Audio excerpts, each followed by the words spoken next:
Well, today we're going to think about our feelings.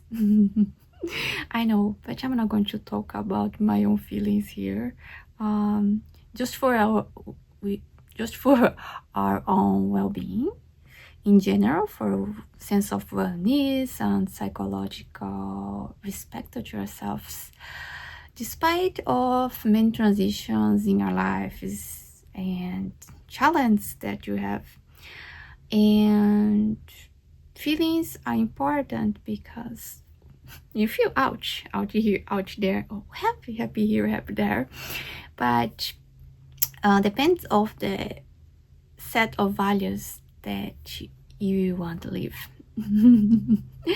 It's hard to control our feelings toward certain situations.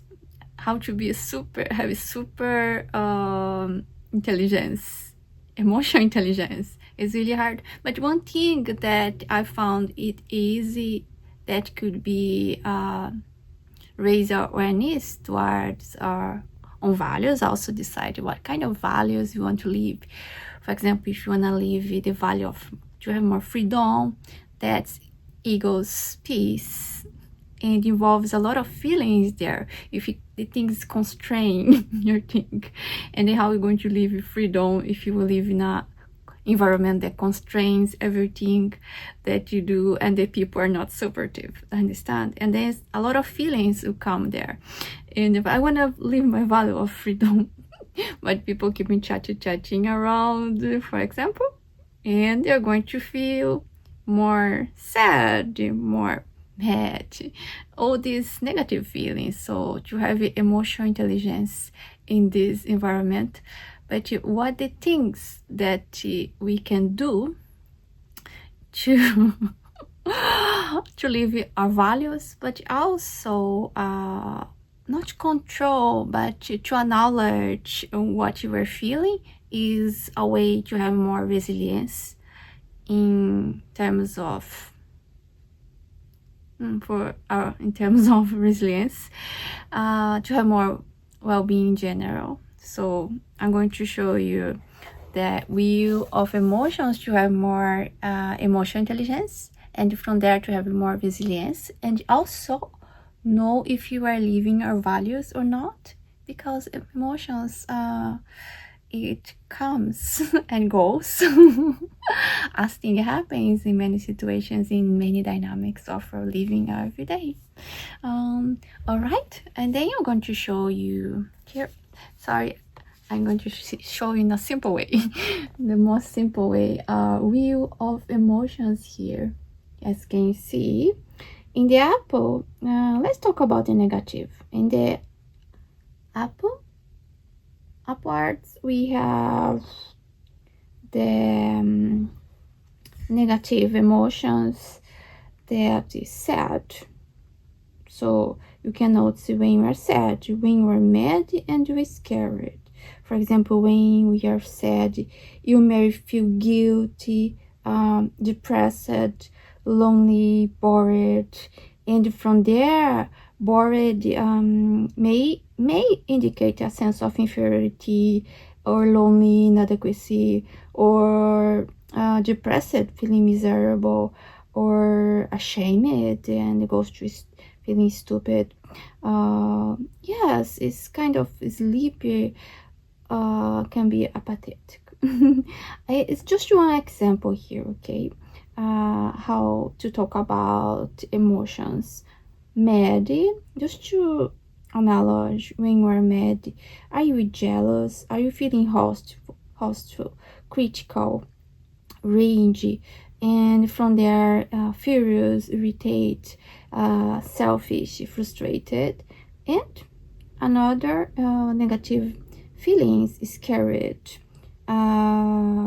confused, helpless, anxious, embarrassed, foolish, feeling weak, insignificant, discouraged, and from there all this negative. But remember that remember here that all negative feelings, I'm not a psychologist, okay, here I'm just thinking, like, if you I heard from what I research about is that these negative feelings are signs that we need to regulate something. We need to take actions, and maybe it's kind of being a state of, hey, it hurts.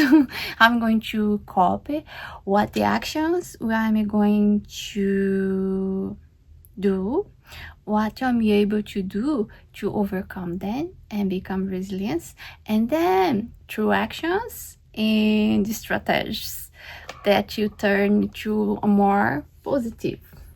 So I think here, thinking about the negative side, it signs that something is wrong, and our brain wants to feel happy again. So more in a peaceful state, feeling more powerful, more joyful. I mean, power here in the positive sense, like feeling hopeful, respected, confident, intelligent, valuable, cheerful, so worthwhile.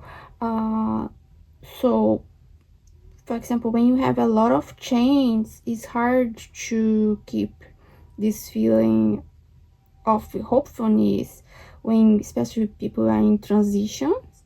We're having a lot of challenges, but being aware that when you are happy or sad and give some words, it's said that's really helpful, and to recognize what is feeling joyful. You are excited, you are fascinated, you are energetic, playful, amused. And then comes the creativity as well, feeling creative, extravagant, to find and find solutions. Is really important to shift a little bit to the positive side. Both are really good. All the feelings are valuable, and that's why you have both in the brain. It's a way of living, and then of course you want to be in the positive side more often, because if you create something in the brain, too much cells that are negative, it's going to last and going to create a negative system that is not going to become chronic, maybe. Not always the case, but for a while. And to recover, we have a lot of strategies in the world how going to recover, like CBT, that is this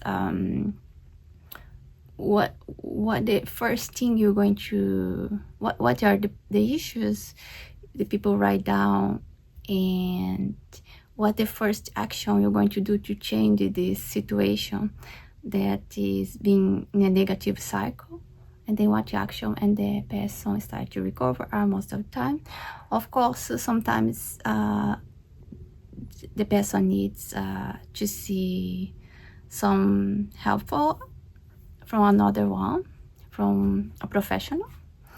But just thinking and being aware what kind of feeling we are most having, and being aware is to have a type of emotional intelligence that allows us to take positive actions to improve our well-being and your whatever the struggle you are having in life. So it's really important to be aware. That's why I'm talking about depending how you are feeling, it interferes in your values and the way you want to live our lives.